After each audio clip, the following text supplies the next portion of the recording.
Hello बच्चों, कैसे हो? उम्मीद करता हूँ बढ़िया होंगे। देखिए, आरआरबी ग्रुप डी में जब अनुपात के इस तरह के सवाल आते हैं तो बच्चे अक्सर इनको छोड़ देते हैं, क्योंकि उनको लगता है ये बहुत ही ज्यादा देर लगेगी और लेंथी सवाल होंगे, जबकि ये बहुत ही ज्यादा आसान होते हैं और इनको हम अगर इस तरीके से करते हैं तो ये बहुत ही चुटकियों में इनका आंसर आ जाते हैं। तो चलिए शुरू करते हैं। क्वेश्चन नंबर 1, पहला सवाल आपको दिया गया है, यहाँ पर दिया गया ए अनुपात बी यानी कि A upon B is equal to है आपका सी अपॉन डी और is equal to E upon F है, और ये वैल्यू आपकी 1/2 के इक्वल टू दी गई है। तो आपको इसकी वैल्यू बतानी है क्या होगी। तो सिंपल सी बात है, जब भी आपको ये अनुपात में दिया जाए तो आपको क्या मानना है, यहाँ पर आपको कोई एक वैल्यू माननी है। आपको मान लेना है कि A upon B is equal to C upon D is equal to A upon F is equal to 1/2 है ना। तो आप इसको 1 के साथ में मान लीजिए कि ये आपका 1 के है और ये आपका 2 के है। ये आपकी इसकी वैल्यू है। अब ये ए सी और ई की जो वैल्यू है वो के मानी जाएगी, रिप्रेजेंट करेगी। बी डी और एफ की जो वैल्यू है वो 2 के को रिप्रेजेंट करेगी। आपको वैल्यू किसकी बतानी है? आपको वैल्यू बतानी है 3a प्लस 5c और प्लस 7e डिवाइड बाय, देखो अनुपात है तो उसको अपोन में लिख सकते हैं, 3b प्लस 5d और प्लस 7f की वैल्यू आपसे पूछी गई है। तो ये सारी वैल्यूज में पुट करेंगे। यहाँ पर ए बी ई के वैल्यू, ए सी ई की वैल्यू को हम के से रिप्लेस करेंगे और बी डी एफ की वैल्यू को 2 के से रिप्लेस करेंगे। तो ये वैल्यू हो जाएगी 3b है 3 इंटू 2 के, 5d 5 इंटू 2 के और 7f 7 इंटू 2 के। इसको सोल्व करेंगे, 5 3 8 और 7 15, तो ये आपका 15e हो जाएगा। और नीचे की तरफ हम सोल्व करेंगे, 3 2 जा 6 के, 5 2 जा 10 के और यहाँ पर 7 2 जा 14 के वैल्यू हो जाएगी। तो सोल्व करेंगे तो आपका 15 के डिवाइड बाय 6 और 10 16 और प्लस 14 30 के हो जाएगा। सोल्व करेंगे, 15 1 जा 15, 15 2 जा 30, आपकी वैल्यू 1:2 हो जाएगी। Option number D right answer. Clear बच्चे? कमेंट बॉक्स में बताना मुझे समझ में आया कि नहीं। आप इस वैल्यू को के ना मानकर आप डायरेक्ट भी वैल्यू रख सकते हो कि आप यहाँ पे बोल सकते हो कि A is equal to 1, C is equal to 1 और ई इजकल टू 1 भी आप यहाँ पे रख सकते हो, तब भी आपका आंसर सेम ही आएगा। क्वेश्चन नंबर 2 देखिए। क्वेश्चन नंबर 2 भी आपका बहुत ही ज्यादा इंपॉर्टेंट और अच्छा सवाल है। इस क्वेश्चन में आपको दिया गया है कि ए रेशियो बी 5:7 है। That means A upon B is equal to 5 के अपॉन 7 के, आप यहाँ पर लेट कर सकते हो।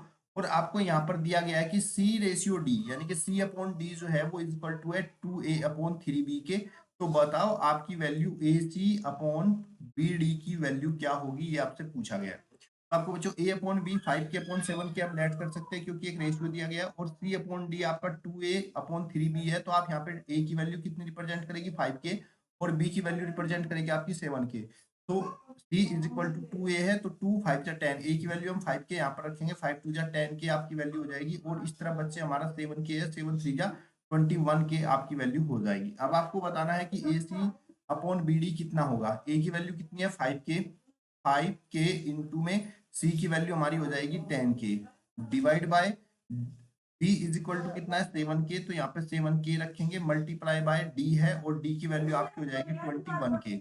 अब इसको हम सोल्व करेंगे यहाँ पे बच्चों, के से के आपका कैंसिल, के से के आपका यहाँ से कैंसिल है, और 10 5 जा 50 और 21 7 जा 147। तो A C into B D is equal to 50 upon 147 हो जाएगा। ऑप्शन नंबर बी आपका राइट आंसर। अब क्वेश्चन नंबर जो थर्ड है ये आपको मोस्ट इंपोर्टेंट क्वेश्चन है, और इसके लिए हम थोड़ा सा इसको बेसिक की तरफ लेकर चलेंगे समझते हुए, जिससे कि आपको ये बहुत अच्छे समझ में आएगा। चलिए देखते हैं क्वेश्चन नंबर 3। कमेंट बॉक्स में बताना आपको क्वेश्चन समझ में आ रहा है कि नहीं। क्वेश्चन नंबर 3 आपका A plus B ratio B plus C और ratio C plus A is equal to 6 7 8 ratio है, A plus B plus C is equal to 14 है। तो बताओ आपको सी की वैल्यू क्या होगी। तो आपको यहाँ पे क्या करना है, आप लेट कर लोगे कि लेट ए प्लस बी की वैल्यू आपकी 6 के है, क्योंकि ए प्लस बी का रेशियो आपका 6 है। इसी तरीके से आप यहाँ पे बी प्लस सी की वैल्यू को 7 के लेट कर लोगे और सी प्लस ए की वैल्यू को आप 8 के लेट कर लोगे। आपके पास जो तीनों इक्वेशन है, तीनों को आप यहाँ पे प्लस करोगे तो ए और ए आपका 2a हो जाएगा। इसी तरीके से बी और बी आपका 2b और सी आपका 2c इज इक्वल टू, इसको हम प्लस कर लेंगे, 8 7 15 और 6 21 के आपका इनका सम हो जाएगा। इसमें से आप 2 कॉमन लोगे तो आपकी value a plus B plus C is equal to 21 के हो जाएगी। और a plus B plus C की वैल्यू आपको गिवन है यहाँ पर कितनी, 14। तो ये वैल्यू हमारे a प्लस बी की वैल्यू यहाँ पे रखेंगे, 2 इंटू 14 इज इक्वल टू 21 के। 14 टू जा 28, 28 इज इक्वल टू 21 के, और यहाँ से बच्चे 21, और यहाँ से हम के की वैल्यू निकालेंगे, के की वैल्यू हो जाएगी 28 डिवाइड बाय 21। ये आपके यहाँ पर हमें के की वैल्यू मिल गई। हमें वैल्यू किसकी बतानी है बच्चे, सी की। अब हमारे पास के की वैल्यू आ गई है, ये हमारे पास के की वैल्यू हमें मिल गई है और हमें वैल्यू सी की बतानी थी। तो यहाँ से देखिए एक बार आप फिर से ध्यान से इसको ये हमारा 2a+b+c = 21k है, तो हम यहाँ पर लिख सकते हैं a+b+c = 21k अपॉन में 2। ये हमारी a+b+c की वैल्यू है और a+b+c की वैल्यू हमारी 21/k आ गई है।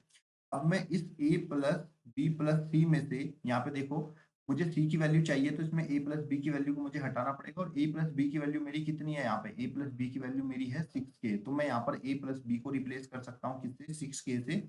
प्लस c = 21/2k हो जाएगा और यहाँ से c = मेरी वैल्यू आ जाएगी 21/2k और ये जो 6k प्लस है इधर आकर माइनस का 6 हो जाएगा। तो c = हो जाएगा मेरा 21k और 6 2 जा माइनस के 12k अपॉन में 2 हो जाएगा। यहाँ से c की वैल्यू मैं निकाल लूंगा, इसको माइनस करूंगा बच्चे, 11 में से 2 आपका 9k/2, ये हमारी c की वैल्यू हो जाएगी और k की वैल्यू हमने पहले से निकाल रखी है 28/21। तो 9/2 इंटू 28/21, इसको हम सोल्व करेंगे। सोल्व करने पर 7 4 जा 21, 7 3 जा 7 4 जा 28, 7 3 जा 21 और 3 3 जा 9 और 3 से 2 से 4 कैंसिल 2 टाइम, तो c = 3 से मल्टीप्लाई करेंगे, 3 2 जा 6, c की वैल्यू हमारी 6 आ जाएगी। ऑप्शन नंबर ए आपका राइट आंसर। क्वेश्चन नंबर 4 जो है ये आपका मोस्ट इंपोर्टेंट क्वेश्चन है, क्योंकि ये ट्रिकी भी है और बहुत इजी भी है। देखने में टफ लग रहा है लेकिन बहुत ही ज्यादा इजी है, आसानी से कर सकते हैं। क्वेश्चन में क्या दिया गया पहले ये समझ लो। क्वेश्चन में आपको दिया गया है कि 2 की पावर 25 की पावर 2.5 है और रेशियो है 5 की पावर 3 से, तो बताओ इसकी वैल्यू क्या होगी। अब देखो ये 25 की पावर 2.5 है, 25 को मैं लिख सकता हूँ 5 की पावर 2 और 5 की, क्योंकि 5 5 25 होता है और इसकी पावर है हमारे पास 2.5 और रेशियो 5 की पावर 3 है।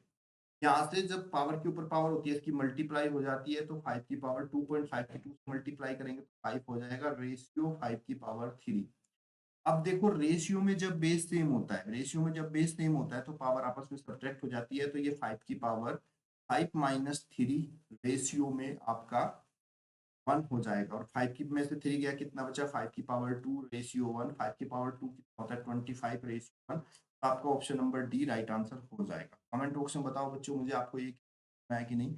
बहुत ही मोस्ट इंपोर्टेंट क्वेश्चन है ये। इस तरह के रेशियो के सवाल होते हैं जो देखने में तो अक्सर लगते हैं आपको कि कठिन होंगे, लेकिन होते काफी आसान है और इस तरह के सवाल आपके पूछे जाएंगे। वीडियो को लाइक शेयर करें और चैनल को सब्सक्राइब कर लें, जिससे आने वाले सारे अपडेट आप तक मिलते रहें। अगली क्लास में हम लोग जो है इसके सब्जेक्टिव क्वेश्चन लेके आएंगे, क्योंकि सब्जेक्टिव क्वेश्चन भी आपके पेपर में पूछे जाते हैं जो कि काफी इजी होते हैं, लेकिन उनके लिए आपको बेसिक यही रखना पड़ेगा। हाँ, कभी कभी बच्चे मुझसे पूछते हैं कि सर जी हमारा अगर ए रेशियो बी कोई भी वैल्यू देता हूँ, ये मेरा 2 रेशियो है, तो हम इसको सर ए को 2k और बी को हम 3k क्यों मानते हैं? इस तरह की वैल्यू हम क्यों मानते हैं? ए को 2k या 3a क्यों मानते हैं? रीजन क्या है?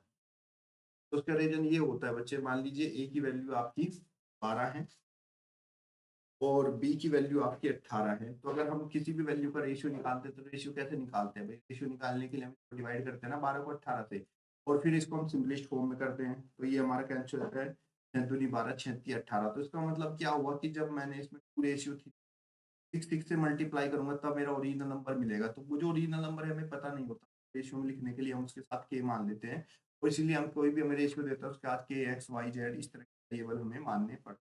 बाकी इसके मैं अगली क्लास में डिटेल बताऊंगा। तब तक के लिए जय।